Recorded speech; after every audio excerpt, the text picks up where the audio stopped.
Hello friends. ஒரு own ஸ்டுடியோவோ இல்லை நம்ம வந்து ஒரு ரெண்டல் பர்பஸ்க்காக ஒரு ஸ்டுடியோவோ நம்ம வந்து போடுறோன்னா அதில் பண்ணக்கூடிய சில மிஸ்டேக்ஸ் என்னங்கிறத இந்த வீடியோவில் பார்க்க போகிறோம். ஒரு ஸ்டுடியோ அப்படிங்கிறது, ஒரு ஓன் ஸ்டுடியோ அப்படிங்கிறது ஒரு ஃபோட்டோகிராஃபருக்கு ஒரு பெரிய கனவு. நமக்கான ஒரு ஸ்பேஸ், நம்ம வந்து ஒர்க் பண்ணுறதுக்கான ஒரு ஸ்பேஸ் அப்படின்னு சொல்லிட்டு, ப்ளஸ் வந்து ஒரு ரெண்டல் ஸ்டுடியோவாகவும் சிலர் வந்து கன்சிடர் பண்ணுவாங்க. நம்ம ஒரு ரெண்டல் ஸ்டுடியோ போட்டு நம்ம வந்து அதை வந்து ரெண்டுக்கு விடலாம்னு சொல்லிட்டு.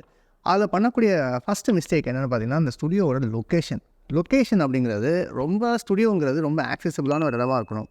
அதாவது குறிப்பாக பார்க்கிங், அதே மாதிரி வந்து ரொம்ப நெரிசலான ஒரு ரோட்டில் வந்து பார்க்கிங்கே இல்லாமல் ஒரு ஸ்டுடியோ இருக்குது, அது ஒரு 3rd ஃப்ளோரில் வித்தவுட் லிஃப்ட் அப்படிங்கும்போது கஸ்டமர்ஸ்க்கு வந்து ரொம்ப கஷ்டம். அதாவது ஏறி வந்து அந்த ஸ்டுடியோ வந்து ரீச் பண்ணி அவங்க வந்து ஒரு பீஸ் ஆஃப் மைண்டோட ஷூட்டுக்கு வருதுங்கிறது ரொம்ப கஷ்டம்.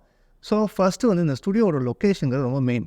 குறிப்பாக வந்து ஒரு 2nd ஃப்ளோர் 3rd ஃப்ளோரில் போட்டிங்கன்னா அந்த இடத்துல ஒரு லிஃப்ட் இருக்கிற மாதிரியாவது நம்ம வந்து பார்த்துட்டா நமக்கு வந்து கிளைண்ட்ஸ் வந்து ஒரு ஹாப்பியாக வருவாங்க. செகண்ட் பண்ணக்கூடிய ஒரு பெரிய மிஸ்டேக் ஏன்னா, நிறைய ரெண்டல் ஸ்டுடியோ, அப்போ நானே வந்து ரெண்டல் ஸ்டுடியோலாம் ஷூட் பண்ணேன். நிறைய ரெண்டல் ஸ்டுடியோஸில் பார்த்தீங்கன்னா இது ஸ்டுடியோவா ஆஃபீஸாலே அவங்க கன்ஃபியூஷன் வந்துடும். ஏன்னா வந்து எக்கச்சக்கமாக இன்டீரியருக்குன்னு செலவு பண்ணியிருப்பாங்க. அதாவது ஆஃபீஸ் இன்டீரியர்ஸ்ன்னு சொல்லிட்டு ஒரு ரிசப்ஷன், அதே மாதிரி பார்த்தீங்கன்னா உட்காரதுக்கு வெயிட்டிங் ஏரியா, சோஃபா, அது இது எல்லாமே வச்சுட்டு இந்த ஸ்டுடியோவோட ஷூட்டிங் ஸ்பேஸ் இருக்குது பாருங்கள். அதாவது எங்கே நம்ம ஃபோட்டோ எடுக்கிறோமோ அந்த ஸ்பேஸ் வந்து பார்த்தீங்கன்னா ரொம்ப குட்டியாக இருக்கும். இல்லை அதுக்கான ஃபெசிலிட்டிஸ் இருக்காது. ஒரு 4 லைட் இருக்கும், இல்லை ஒரு 2 லைட் வச்சுருப்பாங்க. நான் என்ன சொல்கிறேன்னா, நீங்கள் வந்து ஸ்டுடியோ அப்படின்னு பிளான் பண்ணுறீங்க, அதாவது ரெண்ட் ஓடுறதுக்கு பிளான் பண்ணி, இல்லை ஓனாக நீங்கள் வந்து ஷூட் பண்ண போகிறீங்க, family group shots, maternity shoots எல்லாம் பண்ண போகிறீங்கன்னா, உங்கள் ஆஃபீஸ் இன்டீரியருக்கான காஸ்ட்டை செலவு பண்ணுறதுக்கு பதிலாக நீங்கள் வந்து இந்த எக்யூப்மெண்ட்டுக்கான இதில் வந்து நீங்கள் செலவு பண்ணலாம். அதாவது நீங்கள் எக்யூப்மெண்ட் சொல்கிறது லைட்ஸ் மாடிஃபயர்ஸு, பேக் ட்ராப்ஸு, குறிப்பாக வந்து ஒரு 3-4 பேர் வந்து நிற்க வச்சு ஷூட் பண்ணுற அளவுக்கு வந்து நீங்கள் ஒரு ஸ்பேஸ் வச்சுருந்தீங்கன்னா உங்களுக்கு ஃப்யூச்சரில் வந்து அது வந்து நல்ல இன்வெஸ்ட்மெண்ட்டாக இருக்கும். ஏன்னா அப்போ தான் வந்து ஒரு ஃபேமிலி ஃபோட்டோ எடுக்கணுன்னா கூட நீங்கள் ஒரு ஸ்பேஸ் இருக்கும், உங்களுக்கு நல்ல பெரிய மாடிஃபையர்ஸ் தேவைப்படும். ஸோ அந்த மாதிரிக்கு இதுக்கு வந்து நீங்கள் செலவு பண்ணுங்கள். தயவுசெய்து இதை வந்து ஆஃபீஸோட கன்ஃபியூஸ் பண்ணிக்காதீங்க. நீங்கள் ஆஃபீஸ் தான் எனக்கு வேணும் அப்படிங்கும்போது நீங்கள் வந்து அதுக்கு வந்து செலவு பண்ணலாம். ஆனால் நீங்கள் ஸ்டுடியோவை போட்டு அதை வந்து நீங்கள் வந்து ஆஃபீஸ்க்கான எக்கச்சக்கமான இன்டீரியர் ஒர்க்கு பண்ணி ஸ்டுடியோவோட ஸ்பேஸை சின்னது பண்ண அந்த ஸ்டுடியோ வந்து உங்களுக்கு ஃபர்தராக பார்த்தீங்கன்னா யூஸ் ஆகாது. 3rd பாயிண்ட், இது வந்து ஒரு எத்திக்ஸ் பாயிண்ட்னு வச்சிங்களேன். இப்போ நிறைய நம்ம வந்து ரெண்டல் ஸ்டுடியோவை நம்ம ஸ்டார்ட் பண்ணுறோம். ரெண்டல் ஸ்டுடியோவை ஸ்டார்ட் பண்ணி அதுக்குன்னு ஒரு இன்ஸ்டாகிராம் பேஜில் போட்டிருப்போம். ஸோ அந்த இன்ஸ்டாகிராம் பேஜில் என்ன பண்ணுவோம், நம்ம ரெண்டல் ஸ்டுடியோவில் நம்ம ஸ்டுடியோவில் நடக்கிற ஷூட்ஸ் எல்லாம் நம்ம போஸ்ட் பண்ணிட்டு இருப்போம். சடனாக வந்து கொஞ்ச நாள் கழிச்சு நமக்கே ஒரு ஐடியா வரும், ஏன் வந்து நம்மளே இதை ஷூட்டில் எடுத்து பண்ணக்கூடாதுன்னு சொல்லிட்டு. இது வந்து பெரிய மிஸ்டேக். ஏன்னா உங்களை நம்பி தான் ஒரு ஃபோட்டோகிராஃபர் அவங்க கிளைண்ட்ஸ் வந்து அழைச்சிட்டு வராங்க. அப்படிங்கும்போது நீங்கள் அந்த இடத்துல போய் நானும் இந்த சர்வீஸை நான் வந்து ஆஃபர் பண்ணுறேன் அப்படிங்கும்போது நீங்கள் அந்த கிளைண்ட்டோட கம்பீட் பண்ணுறீங்கன்னு அர்த்தம். ஸோ இப்போ இது என்ன ஆகும்னா, 2 வாட்டி 3 வாட்டி அந்த ஃபோட்டோகிராஃபர் உங்கள் ஸ்டுடியோ அந்த ப்ரொஃபைல் பார்க்கும்போதே சரி இவங்க எதுக்கு இங்கே போய் பண்ணிவிட்டு இங்கே வந்து இவங்களே ஏற்கனவே ஃபோட்டோ ஷூட்ஸ் பண்ணிட்டு தான் இருக்காங்க அப்படின்னு சொல்லிட்டு அவாய்ட் பண்ணிடுவாங்க. மேபி உங்களுக்கு அது மாதிரி பண்ணணும்னு ஆசை தான், நீங்கள் வேறு நேமில் வந்து பண்ணிக்கோங்க, ரீபிராண்ட் பண்ணிக்கோங்க உங்களை. ஆனால் உங்கள் ஸ்டுடியோ நேமில் உங்களோட பிஸ்னஸை வந்து அதில் வந்து மிக்ஸ் பண்ணாதீங்க. ஏன்னா வந்து இது வந்து நிறைய ஃபோட்டோகிராஃபர்ஸ் இதை வந்து லைக் பண்ண மாட்டாங்க. இதுக்கப்புறம் வந்து ரொம்ப முக்கியமான விஷயம் பார்த்தீங்கன்னா, ஃபினான்ஷியலாக நீங்கள் வந்து பார்த்தீங்கன்னா இது வந்து ஒரு மிகப்பெரிய இன்வெஸ்ட்மெண்ட். சரிங்களா? ஸ்டுடியோங்கிறது ஒரு ஒர்க் இன் ப்ராக்ரஸ். இமீடியட்டாக நீங்கள் வந்து பர்ஃபெக்டான ஒரு ஸ்டுடியோ வந்து நம்ம பண்ண முடியாது. ஸோ ஸ்டுடியோங்கிறது கான்ஸ்டண்ட்டாக நீங்கள் வந்து கிளைண்ட்டோட ரிக்வயர்மெண்ட் ஏற்ற மாதிரி உங்களுக்கு வந்து ஒர்க் இன் ப்ராக்ரஸ் தான். அவங்க வந்து திடீர்னு ஒருத்தவங்க வந்து கேட்பாங்க, இந்த மாதிரி லைட்ஸ் இருக்கான்னு கேட்பாங்க. ஒரு 2 பேர் 3 பேர் கேட்டதுக்கு நம்மளே அதை வாங்குற மாதிரி இருக்கும். ஸோ அதனால இது ஒரு ஒர்க் இன் ப்ராக்ரஸ் தான்.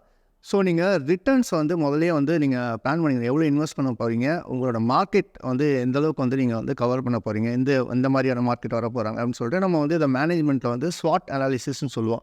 ஸ்ட்ரென்த்து, வீக்னஸ், ஆப்பர்ச்சுனிட்டி, த்ரெட்டுன்னு. இதில் ஒரு த்ரெட்டுங்கிறது நம்ம காம்படிஷன் வச்சுக்கலாம். ஸோ நம்மளோட ஸ்ட்ரென்த்ஸ் என்ன, நம்மளோட வீக்னஸஸ் என்ன, நம்ம எந்த அளவுக்கு வந்து இந்த ஏரியாவில் என்னென்ன ஸ்டுடியோஸ் இருக்குது, அவங்களுக்குலாம் எப்படி போயிட்டுருக்கு. ஸோ இந்த மாதிரியான ஒரு சின்ன ரிசர்ச் பண்ணால் தான் உங்களுக்கான ஸ்டுடியோவில் நீங்கள் வந்து கரெக்டாக நீங்கள் பிளான் பண்ண முடியும். முக்கியம், ஒரு ஸ்டுடியோ நம்ம போட்டோன்னே அதை ஃபேமஸ் நம்ம வந்து அந்த நேமை வந்து இமீடியட்டாக எடுக்கிறது கொஞ்சம் கஷ்டம். ஸ்டுடியோ வந்து நம்ம வந்து ப்ரொமோட் பண்ணுறதோ இல்லை வந்து கஷ்டம். அதனால் என்ன பண்ணுவோம், ஆரம்பத்தில் வந்து இந்த கொலாபரேஷன் ஷூட்ஸ் வந்து சிலர் கேட்பாங்க, நம்ம வந்து ஃப்ரீயாக கொடுங்க ஸ்டுடியோ அப்படின்னு சொல்லிட்டு. ஸோ இது வந்து ஒரு ஹேபிட் ஆகிடுச்சுன்னா உங்களுக்கு வந்து ஃபர்தராக வந்து ரொம்ப லாஸ் ஆக ஆரம்பிச்சிடும். ஏன்னா யாருமே வந்து பே பண்ணாமல் உங்களால் வந்து ஒரு பிஸ்னஸ் வந்து ரன் பண்ண முடியாது. ஸோ அதனால் மேக்ஸிமம் இந்த கொலாபரேஷன் ஷூட்ஸ் வந்து நீங்கள் ஆரம்பத்தில் பண்ணிங்கன்னா இட்ஸ் ஓகே. பட் அதை வந்து உங்கள் பிஸ்னஸ் என்றைக்கு அஃபெக்ட் பண்ண ஆரம்பிக்குதோ அன்றைக்கி வந்து தயவுசெய்து ஸ்டாப் பண்ணிக்கோங்க. ஏன்னா இது வந்து ஃபர்தராக போக என்ன ஆகும்னா, உங்கள் ஸ்டுடியோவோட நேம் வந்து வெளியில் எல்லா இடத்துலையும் ஸ்ப்ரெட் ஆகிடும். இங்கே வந்து கொலாபரேஷன் ஷூட் கொடுக்குறாங்க, ஃப்ரீ ஷூட் கொடுக்குறாங்க அப்படின்னு சொல்ல என்ன ஆகும்னா, உங்களுக்கு டோட்டலாகவே உங்கள் மார்க்கெட்டை வந்து நீங்களே வந்து தேவையில்லாமல் கெடுத்துக்கிறீங்கன்னு அர்த்தம். ஸோ கடைசியில் நம்ம பார்க்க போகிற ஒரு விஷயம்னா, இது ரொம்ப முக்கியமான விஷயம். ஸ்டுடியோ ஸ்பேஸ் அப்படின்னு வரும்போது கலராக நம்ம வந்து அந்த ஷூட்டிங் ஏரியாவுக்கு பெயிண்ட் பண்ணுறது வந்து ரொம்ப வந்து தப்பு. ஏன்னா நம்ம ஷூட் பண்ணும்போது இந்த லைட் வந்து பட்டு அந்த கலர்ஸ் வந்து நம்ம கண்டிப்பாக நம்ம பிக்சர்ஸில் வந்து அந்த கலர் காஸ்ட் வந்துடும். அதனால் மேக்ஸிமம் ஒரு நியூட்ரலான கலர், அதாவது எய்தர் ஒயிட்டு இல்லைனா கிரே, இதுதான் வந்து நம்ம ஷூட்டிங் ஃப்ளோரோட ஒரு கலர் ஸ்கீமாக இருக்கணுமே தவிர சைடில் வந்து சிவப்பு, இந்த சைடு வந்து பச்சை அந்த மாதிரி அடிச்சுட்டு மேலே வந்து மஞ்சள் அப்படி அடித்து வச்சிங்கன்னா பார்க்குறதுக்கு வந்து இன்ட்ரெஸ்டிங்காக இருக்கும். ஆனால் நீங்கள் நாளைக்கு பிக்சர்ஸ் எடுக்கும்போது அந்த கலர்ஸ் வந்து உள்ளே வர ஆரம்பிச்சிடும். ஸோ இது வந்து நம்ம சில விஷயங்கள் பார்த்தோம். இதுக்கப்புறம் ஒரே ஒரு பாயிண்ட் மட்டும் ஆட் பண்ணிக்கிறேன். அதாவது ஸ்டுடியோவில் பர்மனன்ட் ஸ்ட்ரக்சர்ஸுங்கிறது எதுவுமே இருக்கக்கூடாது. பர்மனன்ட் ஸ்ட்ரக்சர்ஸ் நான் சொல்லுது, இப்போ வந்து நம்ம ப்ராப்பர்ட்டி வந்து பார்க்குறோம், ஒரு இடத்துல பேக்ரவுண்ட் பார்க்குறோம். அந்த பேக்ரவுண்ட் நம்ம என்ன பண்ணுறோம், ஸ்டுடியோவில் வந்து பிளாஸ்டர் ஆஃப் பாரிஸ் வச்சு ஒரு செட்டு மாவெல்லாம் போட்டு நம்ம ரெடி பண்ணுறோம். ஸோ இது நம்ம ரெடி பண்ணதுக்கப்புறம் ஒரு கிளைண்ட் வந்து ஒரு 2 டைம்ஸ் வருவாங்க. 3rd டைம் வரும்போது உங்கள் இன்ஸ்டாகிராமில் பேஜில் போடும்போது 3rd டைம் என்ன சொல்லுவாங்க, சார் எனக்கு வந்து அந்த பேக்ரவுண்ட் வேணாம், இது வந்து நிறைய நம்ம யூஸ் பண்ணிட்டீங்க, வேறு வந்து பேக்ரவுண்ட் இருந்தால் கொடுங்கன்னு சொல்லி கேட்பாங்க. இது வந்து human nature.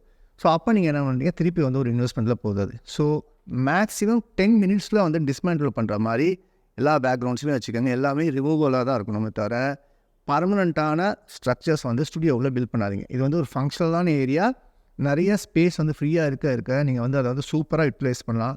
So all the very best. இந்த வீடியோ உங்களுக்கு பிடிச்சிருந்துச்சுன்னா மறக்காமல் நம்ம சேனல் சப்ஸ்கிரைப் பண்ணுங்கள், நம்ம லைக்னா ப்ரெஸ் பண்ணுங்கள். இது வந்து ஃபிலிம் கேமரா.